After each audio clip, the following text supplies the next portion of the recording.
how do we define the style of Dancing Crow Sauvignon Blanc? What do you think? I mean, part of it's got to be in harvest, right? So the notion of mechanical harvesting is something that people might think of as a disadvantage, but we've actually found it can become an advantage because we can pick all the grapes from midnight to 3 o'clock in the morning, which is amazing time to be out in the vineyards, on a full moon especially. Riding a mechanical harvester is like getting a bath in grape juice at times because there's blowers that are operating and they're taking all the leaves out of it as the vines are being shaken and the grapes are all jumping into these bins, almost literally jumping into the bins. And in the morning at sunrise then, when we're waiting at the winery, getting ready to press all these grapes, it's cold and the grapes are really cold and that's a good thing. And so we press the juice. Well, and also one of the other advantages about machine harvesting, they've done recent research in France about it, is that when the grapes are sitting on skins for a while, because with machine harvest, some of the grapes get broken, so there's some juice and some skins.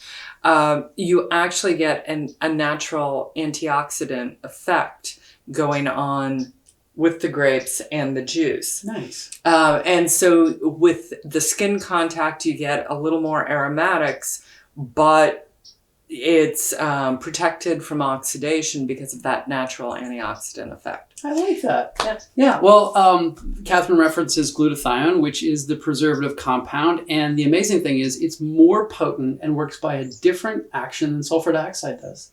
So since we do machine harvest and we get this skin contact, we not only get better aromatics in the wine, but we can use a lot less preservative in the making of the wines themselves, which is good for everybody. Exactly. And once we have a nice, clean, crisp, fresh juice off the press, what makes the wine? So obviously the grapes come to the winery cold in the morning. We get them into the press as quickly as possible. And it's not until a couple days later as they settle a little bit and then warm up a bit that we add the yeast. And we always joke with Tony that the yeast are his best employees because you have generations and generations of them working for you for free. And so when the yeast, we choose usually about 3 different yeast. 2 to 3. And we're very careful when we're introducing the yeast to the juice because it's very easy to just chuck yeast in and then they die and they don't smell great and they get stressy, but they're just like anything else. If you treat them well, then they do what you want. Well, as a pastry chef, though, you seem to be very partial to your yeast. They're living beings that are doing our jobs for us.